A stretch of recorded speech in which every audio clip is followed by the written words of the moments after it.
Coaches, welcome to the Cutting Edge Coaching Podcast, powered by RYG Athletics, a proud provider of Nike sports camps.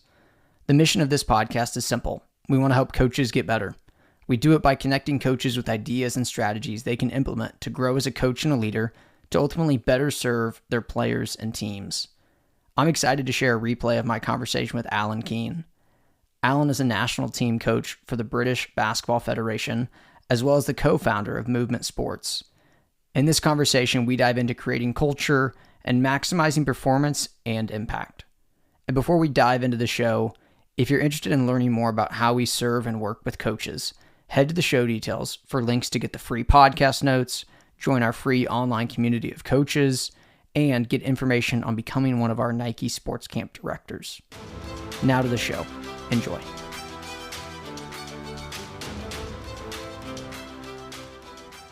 Coach is really excited to welcome Coach Alan Keane to the podcast today. Coach, let's start off and talk about MVMT Sports. You co-founded it with Simon Turner, and as I was looking into it and what you guys stand for, there's really three things that you guys hit on, and those three are coaches who want to put people first, winning an impact, don't have to compete, and tech tack isn't enough. I want to talk about all three of those, but let's just talk about the first one first, putting people first. Will you talk about what that means, maybe why it's so important, and how we can do a better job of it in our coaching? Sure. First of all, thank you for having me on, Coach. This is really a privilege. I've enjoyed your podcast, many episodes, so it's quite a privilege to be on. Secondly, let me give more credit to Simon Turner. We co-owned the company MVMT. And Simon very much was the original founder. He picked me up at a time when he got the wheels in motion. So I want to give more credit to Simon for how it all started. But in a nutshell, you've mentioned the three core values of MVMT, what its foundational habits are, and what we want to build, what we're trying to do with coaches. And it is very much putting people first. And one of our taglines is, sport is a movement for good, not bad. And I think too often, we speak about sport being really good for young people. It builds wonderful characteristics. It builds wonderful traits. And yes, it does, but it only does that in the right environment. I mean, there's plenty of environments we've seen in the sports world, be it professional or be it participation, be it performance, be it leisure, where actually that environment probably leaves a kid walking away feeling less confident, maybe a bit upset, not as happy as they were with the excitement of thinking they're going into a club. So we just got to be very careful of how we package sport, and that's some of the stuff we want to raise. We want to cast a light on, is that it's not always for good, that we need to dig a bit deeper and unpick what's going on in that environment before we start labeling sport as really good for young people's development. So it's really just to raise awareness on that one. And in terms of coaching people, putting people first, we believe at MVMT, and I think it's common sense really, that a player with good mental well-being is much more likely to play with more confidence, to feel more, to commit more to what decisions they make on the field of play, and ultimately become better decision makers, because they're doing it with a freedom to fail without a fear of failure. And I think when you build an environment that puts people first, you really nurture those elements that facilitate growth and development, as opposed to putting winning first, or scoreboard first, or performance first, where sports has a high percentage of mistakes. So putting people first, we feel, actually improves performance. It makes people play better and develop at a better rate, a faster rate. Yeah, I love that. Love how you articulated it. And I think that obviously kind of segues into that next one. Winning an impact, don't have to compete. And I think you started to hit on it there. But talk more about that, and maybe even talk about, what does that look like for us to embrace as coaches? Well, I think that's always the challenge, isn't it? When I've been coaching in the performance environment for 15 years. I was lucky enough to play in a performance environment. And I felt from my experiences and what I'm learning from other coaches' experiences, just from conversation and dialogue with other coaches, is that it's all about the performance. That we can't have bad practices. Like, how many times have we heard that phrase? Like, this team can't have bad practices. We can only have good practices. Well, actually, that's probably unrealistic, and we're setting ourselves up for failure. We're setting the players up for a fall by just putting that on them and putting that out there openly. And what we're saying is, be mindful of what the players will bring to your practice from their wider world, from their families. If you're working in a team here that's a part-time professional, he'll have a job somewhere else, or there may be kids or a family or different, or they're studying, they're doing the exams, or they're in college. Well, they've got different things going on in their life, and there's different tabs open in their head. It's not just the performance tab. So regardless of what we would like to think as performance coaches, like, there is other factors in their life that affects a player. So their concentration may not be as sharp when they come to training. And until we deal with that, we probably can't maximize the performance of that athlete. In the short term, maybe we can force them to block it out for half a practice, one practice. But maybe there's an ongoing issue in that person's wider world that they're going to bring back to the next practice session. So what we're saying about is, results and social impact, or the mental well-being of a person, can coexist. We're not saying they can, we're saying they should, because an athlete is more than an athlete. An athlete is a person, and a person has different things going on in their life other than their sport and other than their performance. So we're back to, actually, let's deal with, or let's be mindful, let's be aware, and let's try to support the growth of the person or the challenges the person has, or just be aware of the challenges the person has, and we will get more out of the athlete. And that way we impact results better. So actually, they don't have to be exclusive from each other. They should actually work alongside each other. Yeah, I love that. And a guest I had on the podcast, Dr. Julie McCleary, essentially, she calls that concept mutually reinforcing, right? That as you build one, it reinforces the other, and vice versa. And so I love that there. I'm curious, as you said, you've been in the performance environment for a while, professionally and with the national team. And so I'd love to just know a little bit more about what you were talking about, as far as, how do you, in your coaching, identify and engage with some of those athletes, like you were just talking about, that you can tell are bringing something into the environment that's affecting their performance? Like, are there things that you have set up, like routines or systems? Are there ways that you identify and engage with those athletes? Like, what does that look like practically when it plays out for you? Different ways, different things to do. And I'll give you some practical examples, Luke. Number one is, like you mentioned, the national team. So I'll give it to you from a national team perspective, where we see these players termly. So you'll get your national team, you get to work with your national team hands-on, face-to-face, for probably 4 to 6 weeks in the summer. You might have a camp at Christmas time. As you get older with the under 20s, we don't, because half of them are in college in the States, half are playing pro in Europe. So we really only get them for 4 weeks in the summer. National team under 16s, under 18s, which I did for a period of time, about 10-year period. We would see them for 4 days of Christmas, 5 days in Easter time, and then in the summer. So there's a lot of time where you're not seeing the players and staff. Like, let's not forget about the assistant coaches, S&C, team manager, and physio, and the performance director in this. So if you put them all together as a team, I see it as the head coach's responsibility to build a relationship from the month of September right through to June, and not wait until you go to that camp, national team camp at Christmas, not wait until you see them in the summer. So if I give you a little story that might bring this to life, it could be better. So with the under 18s a few years ago, GB under 18s, I was advised not to take one player because, he was difficult the previous year. He wasn't what they would class as a team player. He was disruptive on the court, off the court. And I appreciated that feedback. It was important I got that feedback from his previous coaches. However, I made the decision to judge that young man on my watch and try not to be filtered. So have a clean slate about how I think about him, even though that information was helpful. So, that young man, along with the rest of them, I would call them once every 2 weeks from about September. Basically, if I'm in the car driving somewhere, I'd make a list of who I'm calling and how often I'm calling. So I would kind of track my interactions with these players and coaches and just build a relationship. And September, October, November, Luke, the conversation was very much one way with some of the guys because, they weren't as comfortable as we are talking to each other, perfectly fine and understandable.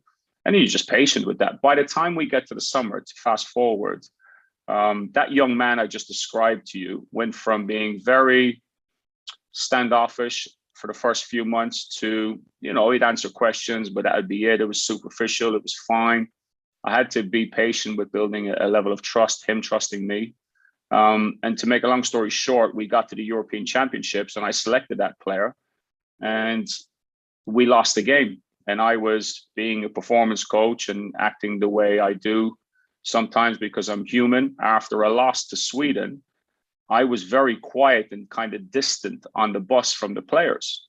And this young man got up from his seat, came up from the back of the bus, sat down next to me and asked me, was I okay? And, it really caught me off guard. Like, wow, this is the first time he's really engaged, like, voluntary, not me forcing him to engage or influencing to engage. And he turned, I said, yeah, I'm fine. And he said, Coach, don't worry. We're going to be absolutely fine. Don't worry. It's the second group game. We've got this. Now, we went all the way to the final with that team. And that young man ended up he had like 20 and 19 in the final of a European Championship against Croatia and was guarding a current NBA player, actually. And that was somebody I was told not to select because he was disengaged. He had a bad attitude. He was a bad teammate.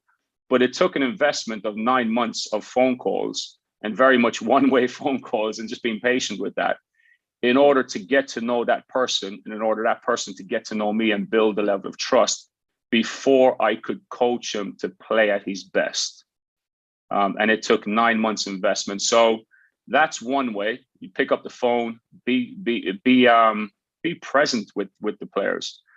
With the club players I see on a daily basis, or I'm part-time coaching in another club in Edinburgh called Burham Your Blaze that I'm doing a lot of coach development work there, and they're an amazing club basically that they really, really have things in place where they're looking after the mental well-being of players. They've got systems in place, strategies. But at that club, we use a practice plan that we've created with movement. And on the first page of that practice plan, and we can get into practice planning later if you want to, but on the first page of that practice plan, there's a section for connections. And you basically write into that section.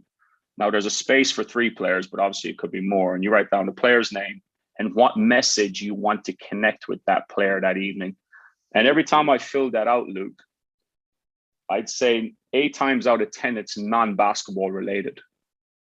And it's forcing me to change my lens and be mindful on where they're at from a loading perspective in their life. We got guys studying at university, got guys with families, guys with part-time jobs. So, it's me being mindful where they're at when they walk in the gym. And, I might judge it on how their body language was in the previous practice, what I write on that connection. So, for example, Luke looked very lacking energy Tuesday night. So my plan with Luke would be Thursday night, just check in with Luke just to see what is like every day. How's life going? How are things? Just have a general conversation 2 minutes before practice, 2 minutes when they walk in the door, fist bump. Hey, Luke, how's everything going? Make it very informal and just see what comes out, just to check in and see, can I pick up on anything that might be going on in your life that I need to be mindful of during that practice session? And the reason being, Luke, I don't want to be the reason that person's cup spills over because their cup could be quite full. So that there's 2 practical ways. You have to get on the phone, you have to connect, you have to be patient, but also plan for it. Be intentional with your connections. Be intentional with building that relationship. Be intentional with being aware of what may be going on in their life outside of the sport that you're coaching them in. Yeah, I love those 2 things. And I just want to highlight a couple things. First, thanks for sharing the story. Awesome. the things that stood out to me in that story is, like you said, it takes some intentionality. Pick up the phone, but I love that you didn't wait. Like, you didn't wait to build a relationship. You knew who it was going to be, and you started building it long before you actually needed to make those like relational withdrawals at times that come from, the coaching and the hard feedback that you have to give those athletes. Like, you were building up that relationship, you're building up trust is what you highlighted. And I think it's just so important for us to think about that, because and like you highlighted, like, that trust takes time. It's built in small moments consistently. Like, that's how trust is built. And I mean, I think that's such a powerful story. Like, I see why it caught you off guard that athlete would come up and ask you, right? That he actually reciprocated. I think that's when, like, okay, this kid really trusts me here. And he cares about me too. He's seen how much I care about him. He knows this. And now he's reciprocating that. I think that's special. Like, I had chills listening to that story. And I think that's, again, so practical for coaches. Don't wait, and do some small things to build those relationships. And then when you're talking about the practice plan, I just think that that is just so simple, but so important.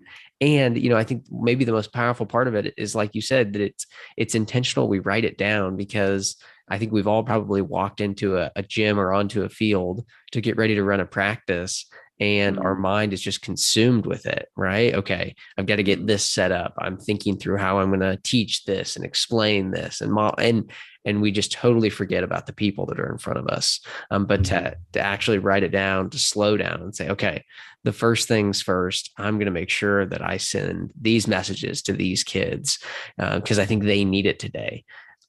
That's so important. And go ahead.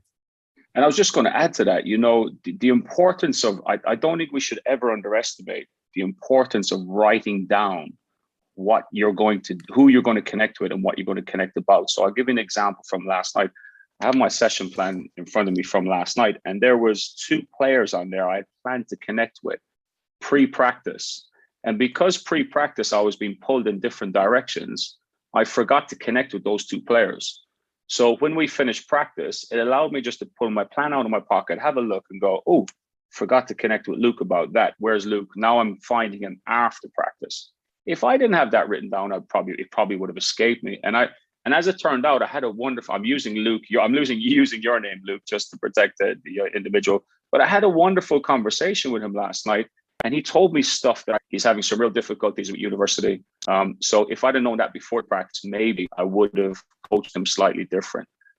As it turned out, I just gave him a lot of credit for actually dealing with that, turning up to practice and actually giving the energy that he gave and showing up to give to others as well. Like, his voice and being a teammate. It was really incredible. Knowing what I know after the practice, what he did during the practice was just amazing.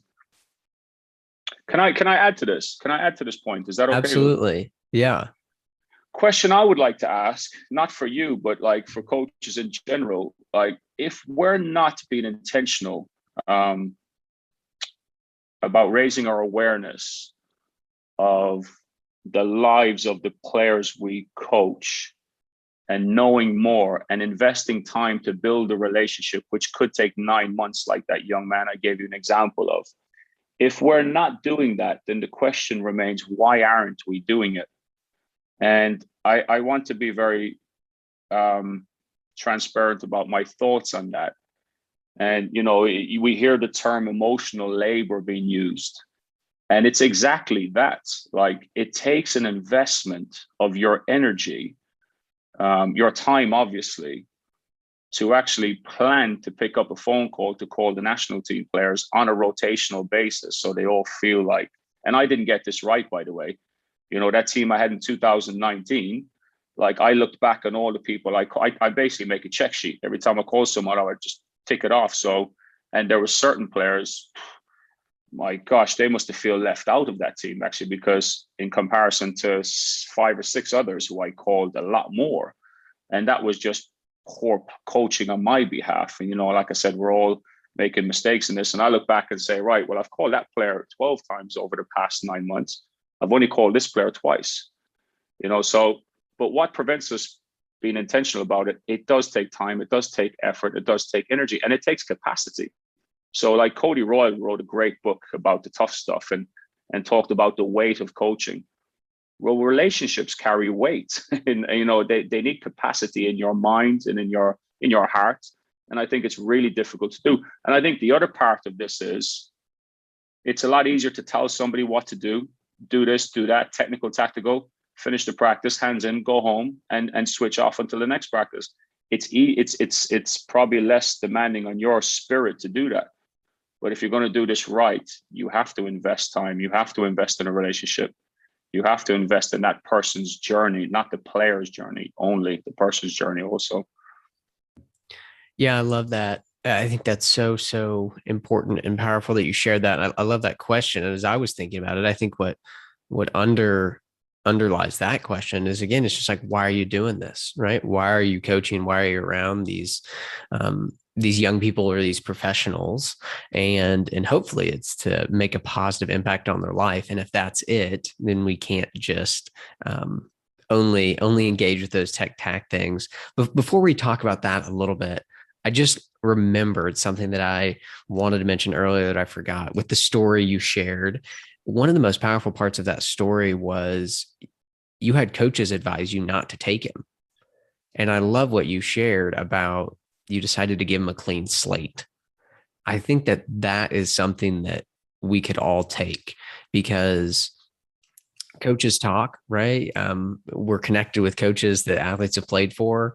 And it's just really easy for me, for anyone, to take what another adult, another coach has said about an athlete, and then just form a bunch of assumptions about that athlete without actually getting to know them as a person first. Right. And if you would have done that, one, you either probably wouldn't have kept him, or you might have kept him, but then been less likely to invest in that relationship because you thought, well, this guy's just going to be an issue. And then it almost becomes this self-fulfilling prophecy where, you've been told these things about this athlete. And so you see it all the time, right? Oh, this guy doesn't work hard. He's a cancer, like whatever it is. And so I think that's really important. I respect that a lot. And I think that's something that as coaches, we need to keep in mind. We got to give kids a clean slate. They deserve it. I think we would want that, right? In our coaching journey, right? If we had messed up or made a lot of mistakes at a previous stop, I think we'd want to come into a new place kind of with a clean slate, with people assuming the best. I think that's kind of what underlies it there. So love that you shared that. There's 2 points on that I'm going to raise real quickly, Luke, just to add on to what you're saying, to support what you're saying. Actually, there's 2 points I have 2 points of view in that. One is, I'll always take that approach with a player, because I feel that player, like just us as human beings, us as adults as well, we're the same. We act differently in different environments. Like, so I don't behave the same way maybe at a table in a restaurant than I do when I'm eating my dinner at home. Maybe I'll put my feet up while I'm eating my dinner. I won't do that in a restaurant, for example. So I act differently in different environments.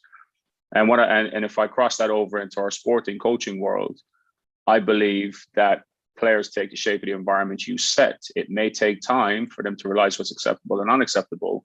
So I will never judge a player who's performed in another environment and just think that he'll be the same in my environment. So that's the first thing. The second thing is, oh, good gosh, I had 2 points. You triggered 2 thoughts in my head while you were saying it.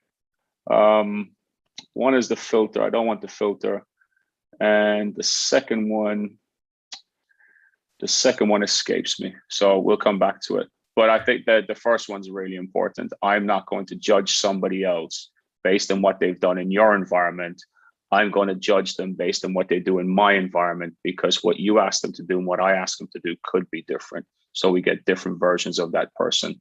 The challenge between me and another coach, and there's a lot better coaches out there than me, can we get the best out of that young person in our environments, and how do we go about doing that? I think that's what we need to unpick. We don't need to unpick what that person has done in a previous environment. What can we do in our environment to get the best version of that performer, that person, that athlete? What can we do to get the best version? Yeah. You mentioned a while ago, Luke, and it's brilliant what you mentioned. you talked about you will answer a lot of these questions by asking yourself why you coach. You mentioned that a while ago. So can I pick up on it? And let me tackle it by sharing with you. Again, this is the movement model I'm going to share with you. So I'm going to take you back to one of the previous segments we talked about. And if I explain the movement model, basically movement was set up to help coaches, to help coaching development, to develop coaches, to support coaches. But the model is based around 4 blocks to do with coaching. And then what sits on top of those 4 blocks are 3 circles, and they're impact circles. But if I stay on the 4 coaching blocks, it will very much, it will bring us to more to the how, or sorry, to the who, which is you described, or sorry, why you coach, should I say, why you coach. So if you look at the 4 blocks as who you coach, why you coach, what you coach, and how you coach. So if you start with who you coach, so I coach a professional team, I coach an under 14 beginners team.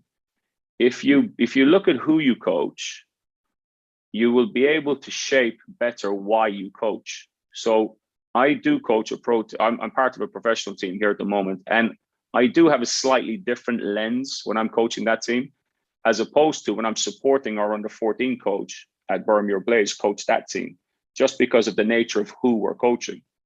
So why I coach could change. Now there'll be core fundamentals, which are based upon we see the player before the performer, we see the person before the performer, we see the person before the player.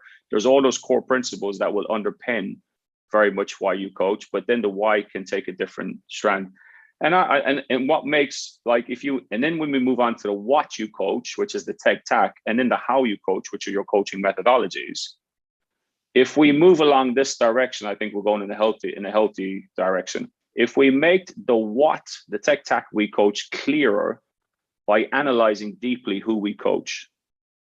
So actually one supports the other. And if you start with why we coach, serving the who we coach, and then you're filling it in with the how you coach, I think you're moving in a healthy direction, regardless what level you coach, what age or stage you coach. If you start in that 4-step process, I think you're going to do all right as a coach. But if you're very much coming in at, which may be the case in many situations, if you're coming in at the tech tack as the most important thing when you start to plan your season, and it's preseason and you're planning things for the year ahead, if you're coming in with the tech tack and you're not thinking deeply about the people you coach, then you're probably going to end up with some red flags throughout the season, a lot of obstacles along the way. Yeah, I think that was articulated really well. And as you were talking about it, it triggered a conversation I had with Sefu Bernard. I'm not sure if you're familiar with him or not, but he's in player development in the WNBA. And I had him on the podcast in episode 10, and he does a lot of stuff with youth basketball as well. But he said this, he said, your who and their why equal your what and your how. And I love that, because not only is our why important, but their why is important. And like you were just talking about, with the professionals you coach, part of their why is their livelihood, their well-being, right? Their financial stability. And so, I mean, that's a piece of probably your why with those professionals, if you want them to become the most valuable professional basketball players they can, because that's how they're making their living, right? But then when you get those under 14s, right, they're there to have fun, to connect with their friends, to grow at the game, right? So I think that is so important for us to keep at the forefront of our mind. I have kind of one more question in this strain of thoughts, and then I want to shift a little bit and talk about some of the dynamics of coaching the national team. And you kind of started to hit on a little bit with tech tack isn't enough, right? That the technical tackle, it is an important piece of what we do, but it's not enough. I would just love if you shared, like, what are some of the other areas that coaches should be educated in that maybe we're typically not, right? We're typically given some technical tackle stuff, some training on that, but I think there's a lot of other things that we would benefit by being trained on, knowing, but we don't get it. So would you speak to that? Well, if you think about, I'll start with this. If you're just going to focus on the tech tack, which is, your lens you're wearing there is all about performance. But performance is more than tech tack. Performance is all those 4 areas we just talked about a moment ago, in terms of the 4 blocks. But if your whole thing is like, we've got to win, we've got to get better, we can't have any bad practices, we should be really considering the damage that's associated with driving athletes to become obsessed with that. Like, we really should question that, because you're not, again, I don't want to repeat myself, but you're dealing with people. You're not dealing with robots. So people have feelings, people have different things going on. But if we're just all about the tech tack, driving wins, driving performances, no bad practices, then we've got to be very careful, because that's a lot of damage comes with that. Forcing players to be obsessed about those things. So going back to your question about, there's more to it than just tech tack. The more to it is those things, like what way, let's go to the how. What way can I coach my players to make them feel needed, wanted, cared for, respected? If I'm talking at them the whole time, do they feel, does their opinion, does their thoughts feel valued? Does their opinions and thoughts on what we're doing, do they feel valued from that aspect? If we're talking down to them, telling them what to do all the time, then absolutely not. And I'm not saying that we don't tell them what to do. We certainly do, but there's a continuum, there's a spectrum from telling them what to do all the way through to discussing, to asking them what should we do, to asking them to share their thoughts and opinions on what we've just done and what we should do and could do. And I think if you look at the how aspect or the coaching methodologies, how much are you involving the players in the discussions during those practices, during those games? How much are you facilitating them to have a voice and a choice with what's going on? And I will go one step further by saying, we're not the experts in the room, Luke.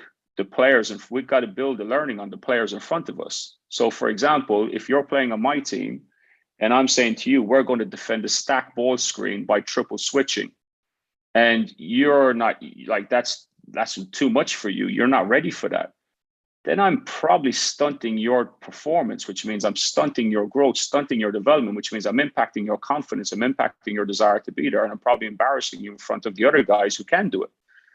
So actually involving you in that discussion, hey, Luke, I'm thinking about triple switching this stack ball screen that you're involved in. What are your thoughts on that?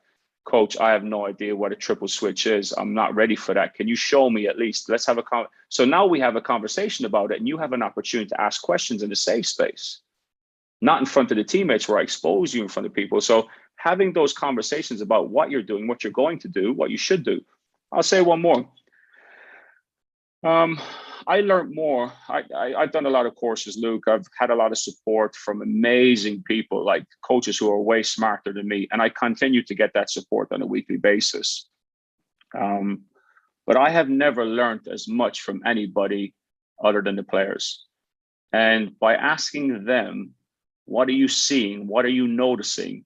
I'm learning so much. Last night inside our Bermuda Blaze, I'm coaching a division. I'm coaching 2 teams at the moment. It's really enjoyable because I have to change my hats from assistant coach to head coach. But in Edinburgh last night, I'm coaching a Bermuda Blaze Scottish Division 1 team, men's team, practice twice a week kind of thing. Most of them are part-time, most of them have jobs or studying as well. And at the end of the practice, one of the players said, Coach, can I make a point? I said, guys, if you have anything to share, a really crappy, generic question. Anybody want to say anything? It's just rubbish, isn't it? But somebody said something. And the point he made last night was really valuable. It was about our press defense, and it was something I didn't think of. And in hindsight, I'm thinking I should have thought of that. But I'm a coach dealing with many things in one session, so it escaped me. But the fact that he felt comfortable and the environment allowed him to say it in front of everybody, it was a very valuable message that we will use this evening in our game. Actually, that we will make sure that happens because that's super important. So there's a lot of value comes back to the coach when you ask the players questions. But let me add to the asking the player questions bit. Are you asking them players because modern methodologies and theories say we should involve the players and we should ask them questions? Are you asking them players because the theory says you should ask them questions, or are you asking them questions because you're genuinely interested in what they have to say? And you see it a lot if you watch a lot of you watch it enough practices, you'll see coaches asking great questions, and you'll see coaches asking questions because they feel like that's the right thing to do. And I think we all have to go. I'm not belittling that by any stretch of the imagination, Luke. I think we have to go on that journey to become good at asking questions, because I think asking questions is a lot harder than answering questions. And if you ask the right ones, you unlock some amazing stuff. But what the right questions to ask is really difficult. And it's a skill I think we have to practice, and we have to go through a certain stage to become good at that. And I'm nowhere near where I want to be with my ability to ask questions. But asking them with a genuine motive is the most important thing, and something to consider. Yeah, being genuinely curious, right? I'm actually asking a question here that I don't know the answer to. I want to know their thoughts and perspective. Are you watching Ted Lasso? I watched it. It's brilliant. I think I've finished the 2 series that were on. Yeah. Did you watch the newest episode that just came out? I haven't seen. I know there's a couple of episodes come out. And I haven't seen them yet. I've seen the first 2 series. I won't spoil it, but the season finale just came out today, episode 12. I stayed up too late last night, my time, to watch it, but there's a scene in the last episode of the season where they come in at halftime and the coaches are talking about the adjustment they should make. And they're like, well, what should we do? Should we stay with what we're doing or change it up? And Roy Kent just goes, well, we should, as Roy Kent always does, we should F and ask them. They're the ones doing this shit. And brilliant. Yeah, it was. And Ted's like, oh, like he has this light bulb moment, like, yeah, that's a good point. Let's do it. And he just goes and asks them. And to what you're saying there, it's like we should ask them more. We should get curious. We should ask them what they think. We should actually take it into consideration. We don't always do it, right? Because we know things that they don't. Our understanding of the game is typically at a different level, depending on the level you're coaching. But just asking, I think again, it builds trust, right? It puts them as people first, and recognizes that they're a part of the process. Mm-hmm. Well, if you don't do it, we got to ask the question, why don't coaches not do it more? And I think that the barriers are pretty straightforward. Number one, we're worried about the time constraints. Oh, if I ask him, then it takes longer than if I just tell him. Yeah, you're right. I say to coaches all the time, you're absolutely right. But if you ask him and he has to think about it, and he has to reach down into his own mind to come up with the answer, and you guide him towards that, and if you're skilled at that, it doesn't take long at all, actually, then he'll remember it. But if you tell him, the chances of him remembering it are less. He may, but they're less. So that's obviously one of the barriers. The other barrier, and I'll get off this topic because we could go down a rabbit hole here. The other barrier is potential ego and perception. I'm the coach. I'm supposed to know everything. If the performance director or the club owner or the fans are watching me, then I need to be perceived as somebody who's directing and telling people where to go and leading people. And I think that's another major barrier. And I know coaches who coach at the pro level who actually want to coach a different way, but because of the perception, they're coaching a certain way. And I think that's really sad. I think that's really, really sad. And we talk about the mental health and mental well-being of players. Well, those coaches who want to coach a certain way, but coach another way, can you imagine the damage that's been done to their mental wellness and their mental well-being, and how long they'll actually stay in this profession because of those feelings? It's really, really interesting. But let's not go down a rabbit hole in that one, Luke, because it's a long conversation. But I think it's such an important point. And again, we could talk about it for a long time. Yeah, those expectations that get put on us as coaches that we feel like we have to live up to. I've got to coach in a certain way, or I'm not doing my job. I think it's so important for us to recognize, and then again, like hopefully be able to break those. Shifting a little bit, you coach the under 20 national team for Great Britain. And, I'm just really curious, honestly, about some of those dynamics and challenges. You kind of shared earlier about the windows that you have with them, and they're short and the time is limited. And it kind of reminds me of, what a lot of coaches experience with their preseason. Maybe you only have 4 to 6 weeks and then you're playing games, right? So would you just talk a little bit about, how do you go about first, let's talk about how do you go about creating culture and connection, creating that environment that you want to with your team in such a limited amount of time? Absolutely. Big challenge. And again, it's about being intentional. Like, first of all, as a coach, are you aware that creating a culture and connection amongst the team is critically important? Or are you thinking, right, we've got to get our offensive schemes in, our defensive schemes in? So yes, starting with creating the culture and the connection. I talked to you already about, investing in time and connecting on the phone, even though they're all over the country, somewhere in different countries. Investing time and auditing how many times you do it is important, especially with a roster of 22 players, which is what you start with. And at the younger ages, you'll start with a roster of 30, 34 with the under 16s, under 18s when we did it. But to create the culture, you need to connect them to something bigger than themselves. Connect them to something bigger than this GB under 18 team. Connect them to something bigger than the sport. And there's a lot of talk about, we talk a lot about, and we share narratives about what it is to represent your country, not just in basketball, not just in another domain, but to represent your country, what that actually means. And it's actually keeping that narrative alive. It's not like a YouTube motivational video where we do it once and that's it. We tick that box. We keep it alive, and you keep it alive every single practice. So the way we would keep that alive, we would always start off with a session with the guys about, we call it the bloodlines, and keeping the bloodline alive and well. It means represent your country with pride, distinction, class, dignity, all those important characteristics and traits as humans we would want. And we talk about what the jersey represents. You've read Legacy, I'm sure, and all those things that the All Blacks do. We're not doing all of those, by the way. We're doing the ones that we think are best for us and what we can manage with the time we have. But then all that stuff is fine and everybody does it. The question remains, how do you keep that alive? And I'll share one way we keep it alive. Every practice, every game, we have the GB flag in the changing room. And on that flag are messages the players wrote on the flag at the start. Their desired outcomes, why they're here, what they want from this. Nothing to do with wins and losses. There's no talk of medals. It's to do with pride and passion. And, one example could be, my dad is looking down on me was one message that was written on there at a period of time. Another message was, I'm playing for my family.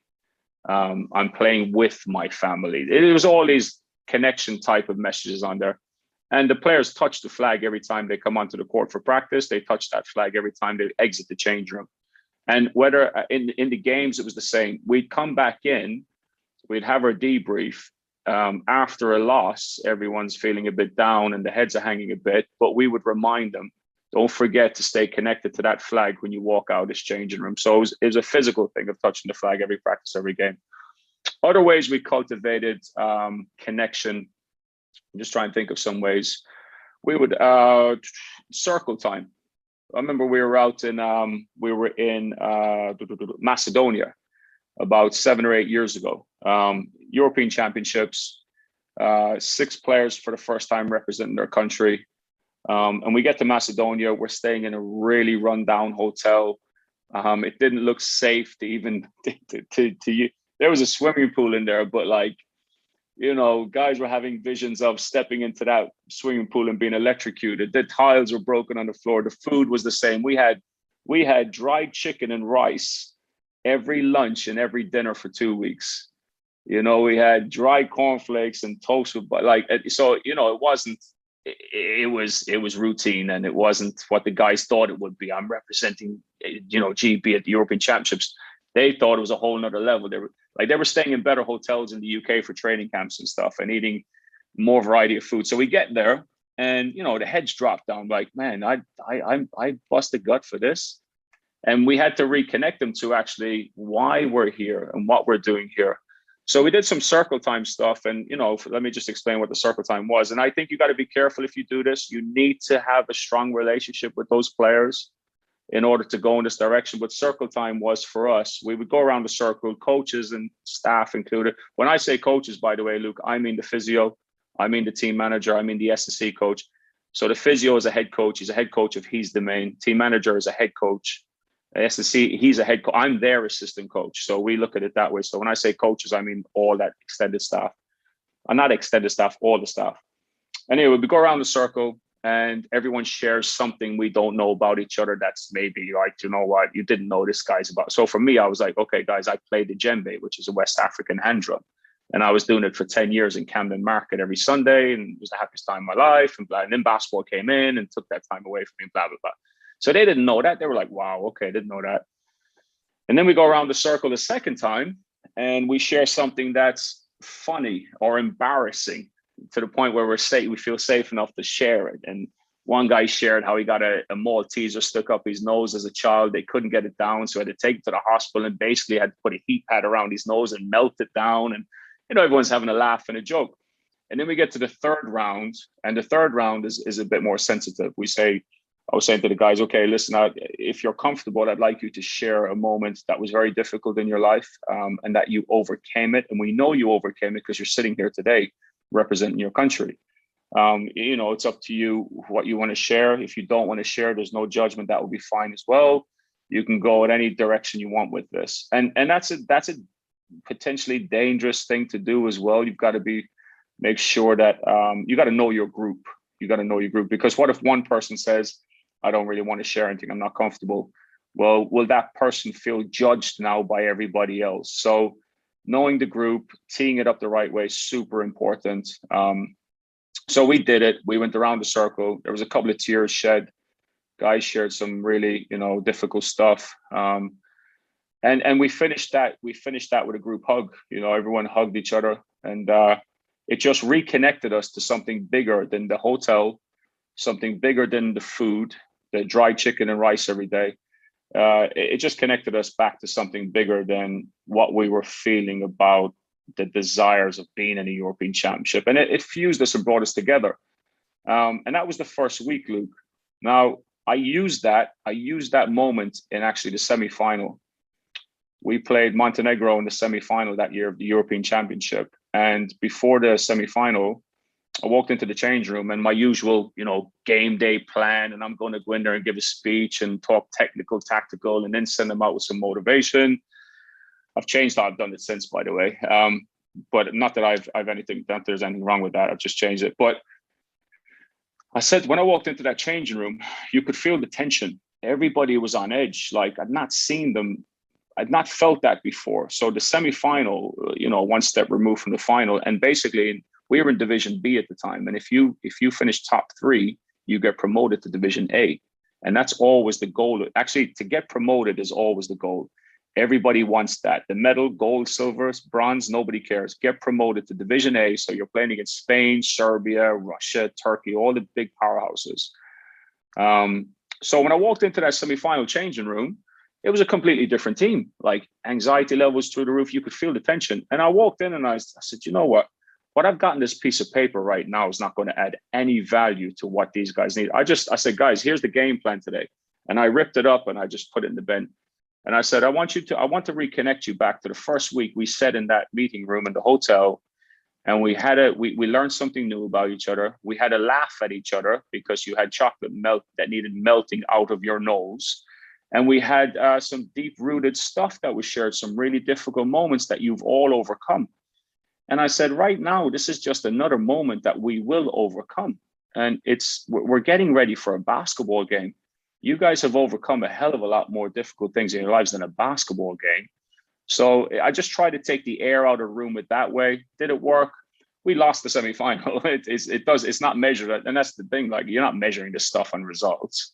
Hence, there's a reason why. But yeah, I got to use that. So that was one way of kind of cultivating, connections within the team.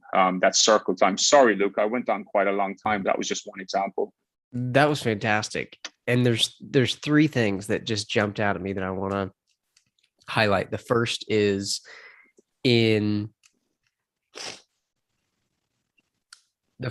with what you talked about and the flag and the narrative, right? Connect them to a larger narrative, a bigger story. I think that's so important, right? We've got to be telling a story about our team, about their experience in this environment. And then you connected that with this, like you said, really tangible ritual that you guys did every day, right?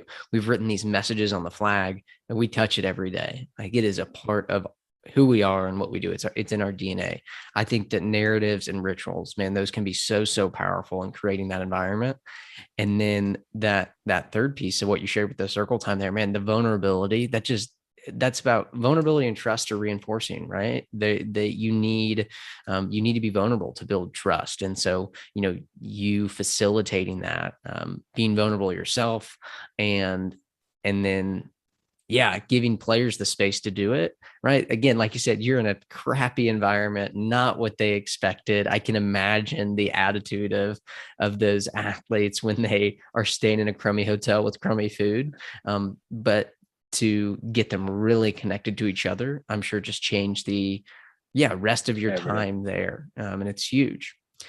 Changed everything. Let me share one more. I've just thought of one more, Luke. Sorry. I think, and the reason I'm anxious to share this one is because it's new. This club I've moved to in Edinburgh, Bermuda Blaze, they've showed me this. I didn't create this, but you talk about creating culture and connection. This is an amazing little activity that's so simple, but has an amazing feel-good factor. Maybe it's just me. I don't think it is because the players seem to enjoy it as well. We finish every practice and we call it our usual walk. And we finish every practice by saying, right, guys, grab somebody, off you go. Maybe we give a topic, maybe we leave it loose sometimes.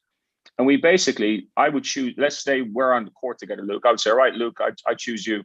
And we literally just walk up and down the court for 3 minutes or so, baseline to baseline, just having a chat about anything we want or the topic that was discussed. So last night it was like, that's when that young man told me about all the pressures he's got with uni and how things have really messed up there at the moment. And he's really stressed and blah, blah, blah, and just one thing after another. But the week before it was walking up and down, and we decided we would talk about, one player chose, let's talk about our goals in life. And I had a wonderful conversation with a young man that told me about, like, he's plans for him and his partner and, what they want with their futures. And this is after an intense 2-hour practice. It's literally 30 seconds after an intense 2-hour full-on aggressive competitive practice. And we do that at the end of every single practice. And I can tell you, Luke, I'm only learning now. I'm 2 months in with this club, and I'm learning how powerful that is at creating a culture of we care about people. And that's it. And there's a practical example of how to put people first. Because we're not talking about basketball. We're never talking about basketball in our usual walk. And also just about creating connection. It's wonderful. Like, you pick a different person after every practice. That's so good, man. It's so practical too. Just make it a habit, right? Make it a routine to connect and build that trust, build those relationships. Shifting a little bit, but still kind of in that same vein of, this short window that you have to prepare with the national team. Just tell me some of the things that you're prioritizing when it comes to practice design and teaching and learning when you have this short window to prepare. I know this is a broad question.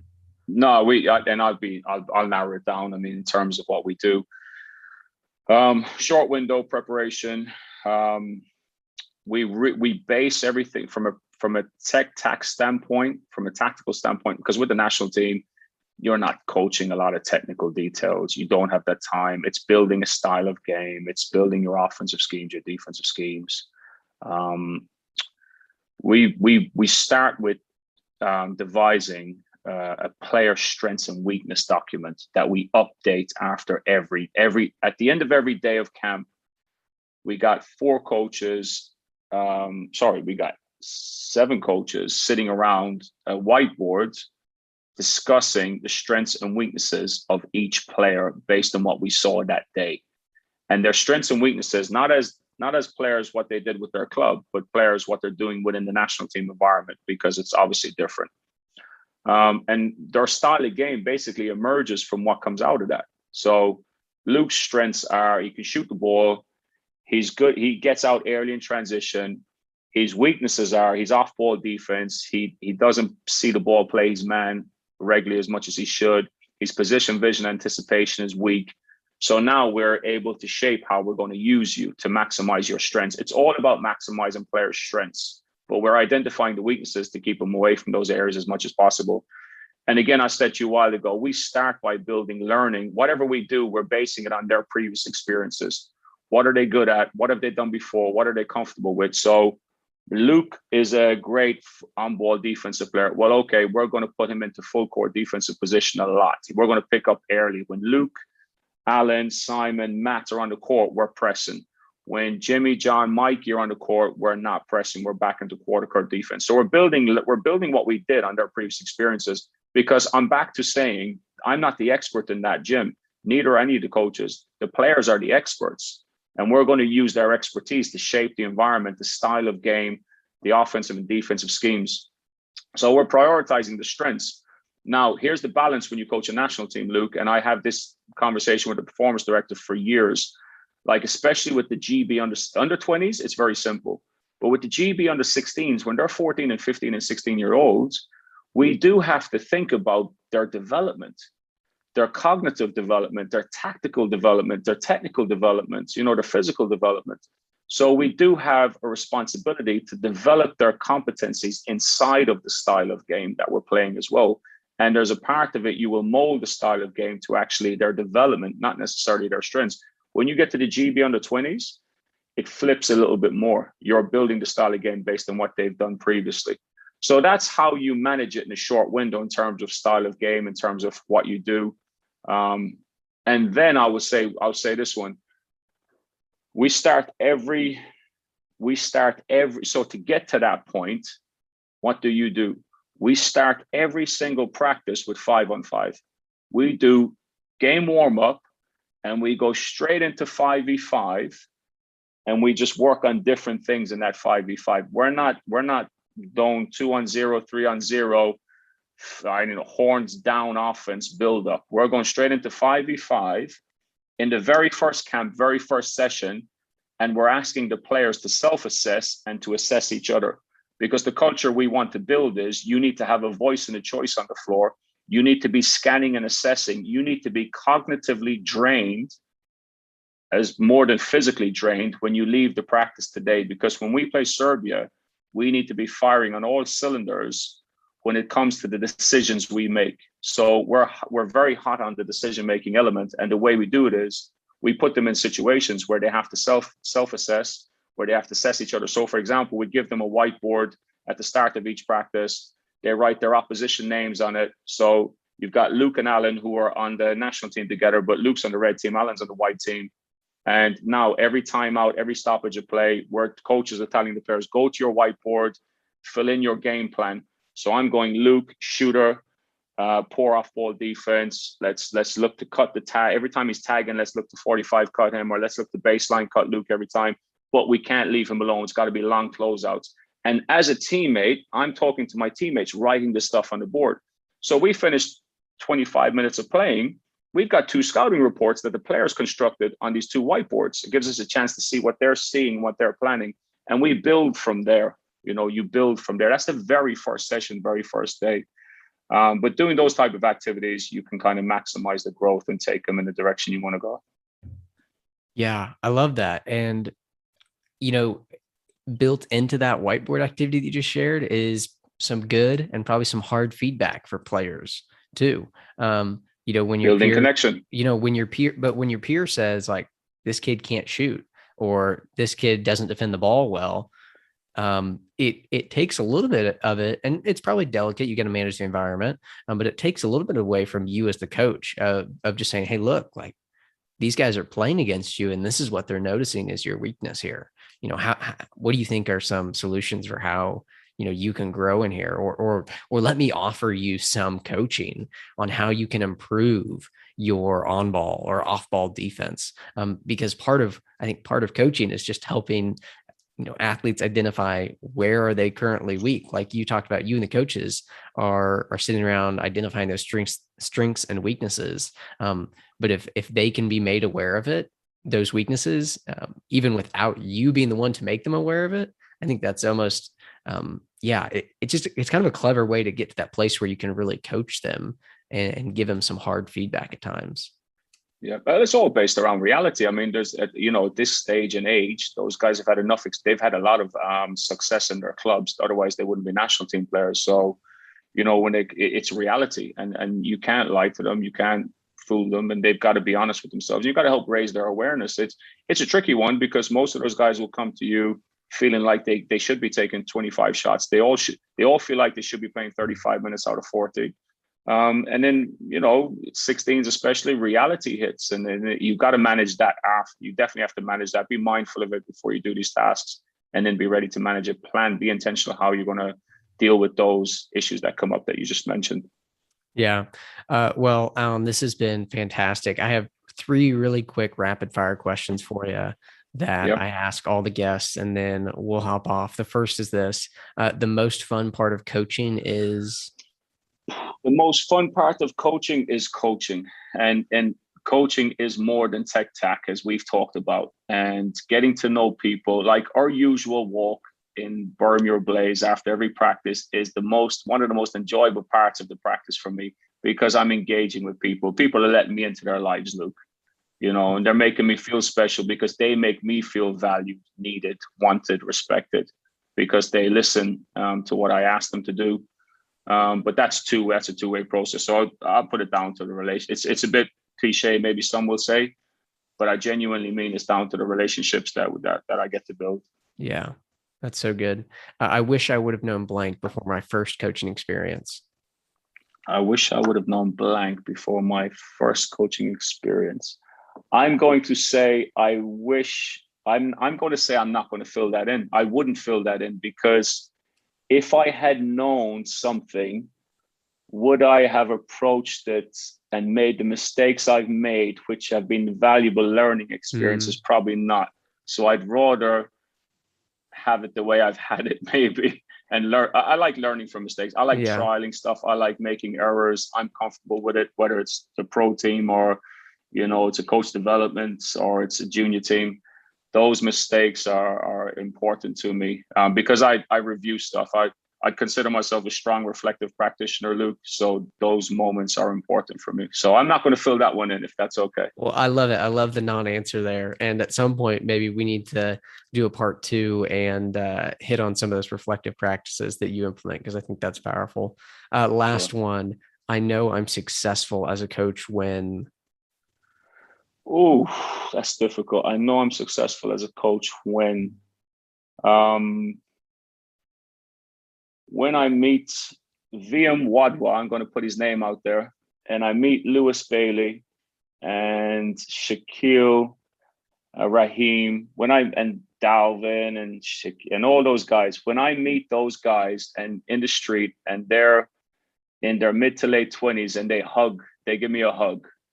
And I'm describing what has happened with those guys. These are guys I coached from, in high school from the age of 11 right through to 18. And then we all went our separate ways. And I met those guys, a couple of just pre-pandemic. And, they picked me up off the ground, man. It was amazing. It was an emotional moment. Like the hugs were sincere. And Luke, I think back to those days, I coached those guys hard back then. I didn't know as much about. I wasn't as an effective coach then as I am now, and I hope that process will continue. But I know I'm a successful coach when those guys hug you with authenticity and genuine love. That's so good. And tying back to the first thing we talked about, you don't have that unless you put people first. So I love that. Well, Coach, this has been fantastic. Before we hop off, just share with people where they can connect with you. You can connect with me on Twitter if you wish at Coach Keane 14. I follow a lot of people. I steal more than I give on Twitter, and I steal a lot from you, Luke, by the way. And also, if you want to send me an email, it's alan@movementsports.com. That's MVMT, alan@movementmvmtsports.com. Awesome. Thanks, Alan. I appreciate your time a bunch. My pleasure. Thank you, Luke.